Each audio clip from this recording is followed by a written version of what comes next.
శ్రోతలందరికీ నమస్కారం. కథా జగతికి స్వాగతం. ఇప్పుడు శ్రీ సరసి గారు రచించిన చెప్పు తిప్పలు అనే హాస్య కథను మీకు వినిపించబోతున్నాను. ఈ కథ 2016 నవ్వుల నజరాన కథా సంకలనంలో ప్రచురితమైంది. మరిక కథలోకి వెళదామా? వారానికి ఒకసారి కూరలు కొన్నట్టు చెప్పులు కొంటున్నాడు అనంతమూర్తి. చెప్పుల విషయంలో చెప్పలేనన్ని జాగ్రత్తలు తీసుకుంటున్నా తిప్పలు తప్పటం లేదు. ఆ రోజు ఆఫీసు నుంచి వస్తూ షాపుకెళ్ళి యథాప్రకారం కొత్త చెప్పులు కొన్నాడు. 500 పెడితే కానీ ఓ మాదిరి చెప్పులు రావటం లేదు. దారిలో గుళ్ళోకి వెళితే ఎదురుగా మీ చెప్పులకు మీరే బాధ్యులు అని తాటికాయంత అక్షరాలతో ఎర్ర రంగులో బోర్డు. అది చూసినప్పుడల్లా అనంతం ఒళ్ళు మండిపోతోంది. ఓ మనిషిని పెట్టలేరా ఇక్కడ? కావాలంటే ₹2 తీసుకోవచ్చుగా. ఈ గుడి దగ్గరే 2 సార్లు చెప్పులు పోయాయి. పోగొట్టుకున్న వాడికే తెలుస్తుంది ఆ బాధేమిటో. అతని భార్య కుంతి ఓ సలహా చెప్పింది ఫ్రీగా. చెప్పుల స్టాండ్ ఉన్న చోట రూపాయి కోసం కక్కుర్తి పడకుండా అందులో పెట్టండి. స్టాండు లేని చోట్ల చెప్పుల గుట్టకి ఆ చివర ఈ చివర చెరో చెప్పు వదలండి. దొంగకి 2వ చెప్పు పక్కన దొరక్కపోతే వెతుకుతూ కూర్చోడుగా అని. ఆమె చెప్పినట్టే అటొకటి ఇటొకటి వదిలి గుళ్ళోకి వెళ్ళాడు. చిత్తం శివుడి మీదే గాని భక్తి మాత్రం చెప్పుల మీదే ఉంది. దేవస్థానం వారు నడిపే క్యాంటీన్కి గుళ్ళో నుంచే చిన్న దారుంది. ఆ క్యాంటీన్లో సాంబార్ ఇడ్లీ బాగుంటుంది. అదంటే అనంతానికి మా చెడ్డ ఇష్టం. గుడికొచ్చిన ప్రతిసారి సాంబార్ ఇడ్లీ తినకుండా వెళ్ళడు. అసలు ఎక్కువసార్లు గుడికొస్తున్నది దేవుడి కోసమా, సాంబార్ ఇడ్లీ కోసమా అనేది అతనికి కూడా డౌటే. లోతు పళ్ళెంలో వేడి వేడిగా పొగలొస్తున్న సాంబారు, అందులో మునిగి తేలుతున్న ఇడ్లీలు చెంచాతో కట్ చేసి లొట్టలు వేసుకుంటూ ఊదుకుంటూ ఆనందంగా నోట్లో పెట్టుకోబోతుండగా బయట చెప్పులు గుర్తుకొచ్చాయి. అవి క్షేమంగా ఉంటే గాని తన ఈ సాంబార్ ఇడ్లీని సావధానంగా ఆస్వాదిస్తూ తినలేడు. ఏదో ఒకటి చెయ్యాలి. పోనీ చెప్పుల్ని లోపలికి తెచ్చేసుకుంటేనో అదే బెటరు. టిఫిన్ బాక్స్ని సంచిలో నుంచి బయటికి తీసి పక్కన పెట్టి ఖాళీ సంచిని తీసుకొని బయటికి వెళ్ళాడు. గుండె గుహేలు అంది. చెప్పులు లేవు. గుట్టలో చెప్పుల్ని చేతులతో కెలికి వెతికాడు కంగారుగా. లాభం లేదు. గోవింద గుట్టనట్టే. కొని గంట కూడా కాలేదు. దొంగని బండబూతులు తిట్టాడు. కుంతి పథకం కుంటుపడింది. పైనుంచి మీ చెప్పులకు మీరే బాధ్యులు అన్న బోర్డు వెక్కిరిస్తోంది. కాళ్ళు ఈడ్చుకుంటూ క్యాంటీన్లోకి వెళ్ళాడు. సగంలో వదిలిన ఇడ్లీ తిందామని. బల్ల మీద ప్లేటు లేదు. వారిని తీసేశాడా? అటుగా వెళ్తున్న క్లీనర్ చొక్కా పట్టుకుని ఆపాడు. నాకేం తెలుసు సార్, ఏ ఒంట్లోనో బాగాలేక మధ్యలో వెళ్ళిపోయారనుకున్నా. కావాలంటే తెచ్చిస్తానుండండి, తొట్లో పడేశా అన్నాడు. ఎలా పోయాననుకున్నావు? సీట్లో నా టిఫిన్ బాక్స్ కనపడటం లేదా అంటూ చెయ్యి చూపించబోయాడు. అక్కడ టిఫిన్ బాక్సు లేదు. ఓరిని, ఇది కూడా కొట్టేశారా? దేశంలో గజ దొంగలు పడ్డారా? విస కౌంటర్ దగ్గరికి వెళ్ళాడు కంప్లైంట్ చేద్దామని. అనంతం అరుపులకి జవాబుగా శాంతంగా వేలుతో పైకి చూపించాడు కౌంటర్ మనిషి. అక్కడ మీ వస్తువులకు మీరే బాధ్యులు ఎర్రటి అక్షరాల బోర్డు. ఇంటికెళ్ళేసరికి కుంతి మెంతి కూర తరుగుతోంది. అలా ఉన్నారే, చెప్పులు పోయాయా? చాలా సాధారణంగా అడిగింది. వారానికి ఓసారన్నా అలా అడగటం ఆమెకు, తల ఊపటం అనంతానికి అలవాటే. అయితే ఈసారి అదనపు ఆకర్షణగా స్టీలు టిఫిన్ బాక్స్ కూడా పోయింది. ఆమె తిట్టలేదు, తిమ్మలేదు. మర్నాడు చెప్పులు లేకుండానే బయలుదేరాడు ఆఫీసుకి. భర్త పరిస్థితి చూసి కుంతి చింతించింది. వెళ్లేదారిలో ఎక్కడన్నా కొనుక్కోండి, డబ్బుల కోసం చూడగండి అంది. కానీ ఒక్కరోజు కూడా కాలేదు. మళ్ళీ 500 పెట్టి కొత్త చెప్పులా? దుఃఖం పొంగుకొచ్చింది అనంతానికి. సాయంత్రం చెప్పులు లేకుండానే ఇంటి ముఖం పట్టాడు ఆఫీసు నుంచి. అన్యమనస్కంగా అడుగులు వేస్తున్న అతడి కాలుని ఓ రాయి గట్టిగా ముద్దాడింది. పడిపోకుండా తమాయించుకొని చూసుకుంటే బొటని వేలు చితికిపోయింది. రక్తం.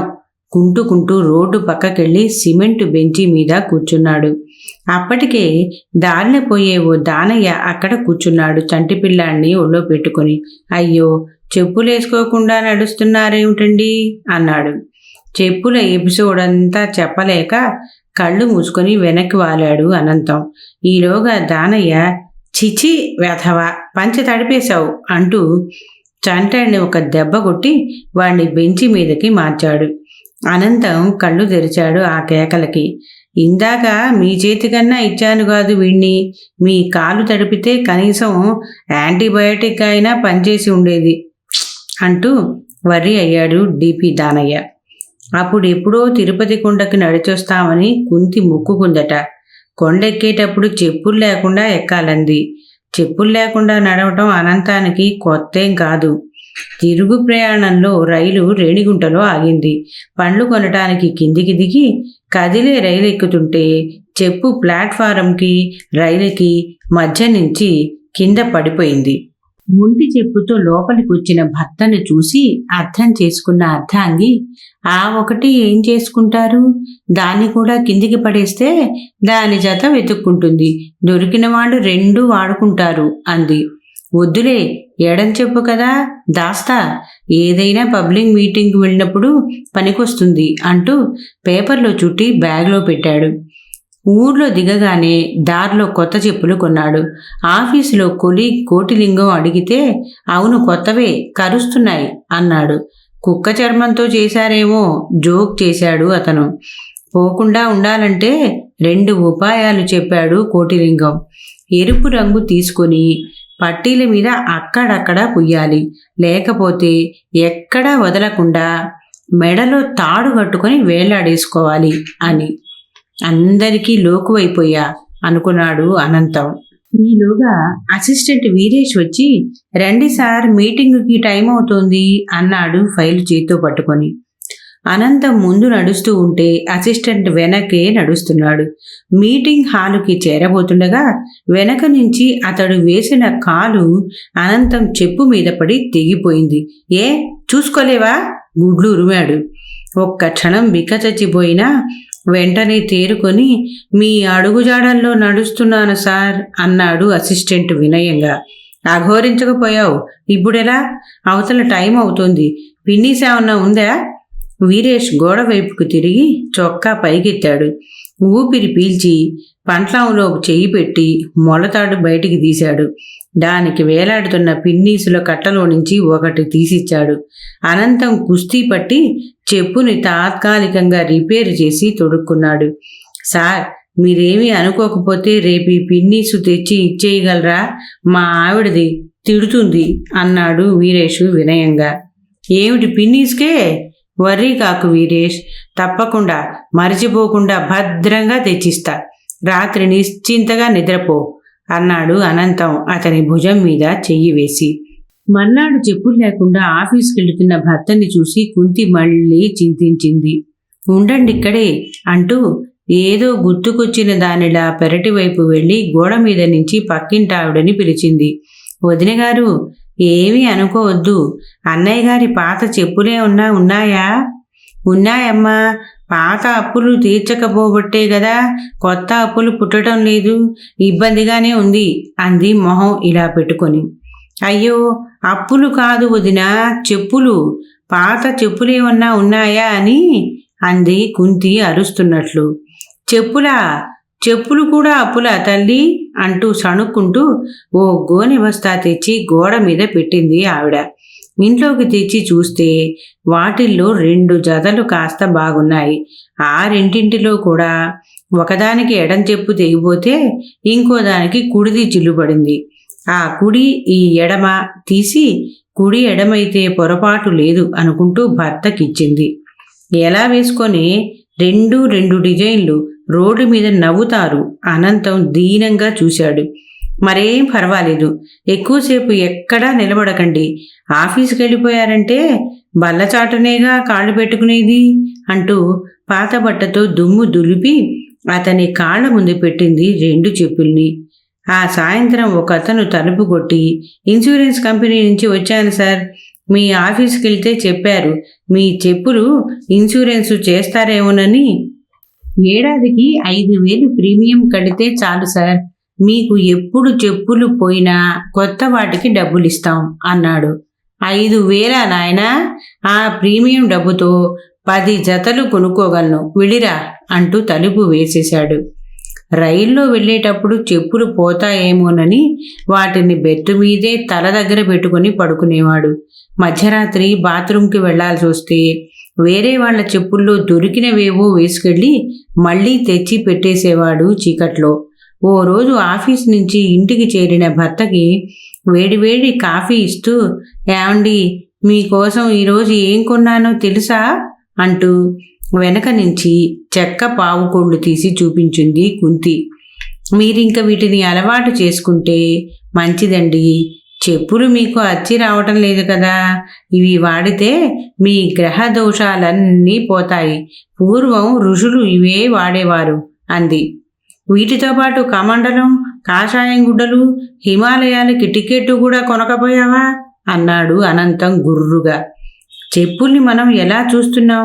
కాలి కిందేసి తొక్కుతున్నాం, మట్టిలోనూ పేడల్లోనూ ఈడుస్తున్నాం.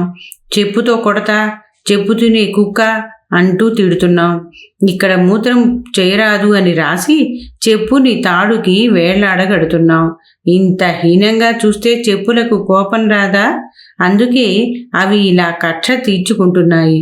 పాదరక్షో రక్షితః. మనల్ని రక్షిస్తున్న వాటికి మనం గౌరవం ఇవ్వాలి కదరా. ఆఫీసులో కోటిలింగం క్లాసు బీకాడు, అవకాశం దొరికింది కదా అని. ఆ రాత్రి ఎవరో నలుగురు మీద పడి కాళ్ళు కట్టేసి అరికాళ్లలో మేకులు కొడుతున్నారు. చెప్పులింక సచ్చినా పోవండి, పర్మనెంట్గా ఎడ్లకి కొట్టినట్టు నాడాలు కొట్టేస్తున్నామండి అన్నాడొకడు. చచ్చిపోయాను బాబోయ్ కేక పట్టి లేచి కూర్చున్నాడు అనంతం భయంకరమైన కలకి. పక్కనే పడుకున్న కుంతి కూడా ఉలిక్కిపడి లేచి కూర్చుంది మంచం మీద. ఏమండి, మీరింక చెప్పుల గురించి ఆలోచించటం మానేయండి. పోయింది పొల్లు, ఎక్కడో అడవిలోనో ఏట్లోనో పోవట్లేదుగా, ఎవరో ఒకరు వాడుకుంటున్నారు. మనం ఎలాగూ దానం చెయ్యం. ఎప్పుడూ చెప్పుల మీద ధ్యాసతో మీకు పిచ్చి పట్టేలా ఉంది. పిచ్చివాడి భార్యగా నేను తలెత్తుకోలేనండి అంటూ కళ్ళనీళ్లు పెట్టుకుంది కుంతి. అనంతం అయోమయంగా చూశాడు ఆమె వంక. కథ సమాప్తం. ఈ కథ మీకు నచ్చినట్లయితే లైక్ చేయండి, షేర్ చేయండి, కామెంట్ చేయండి. అలాగే తప్పకుండా సబ్స్క్రైబ్ చేస్తారు కదూ. మరి ఉంటానండి, మీ భాగవతుల పద్మ.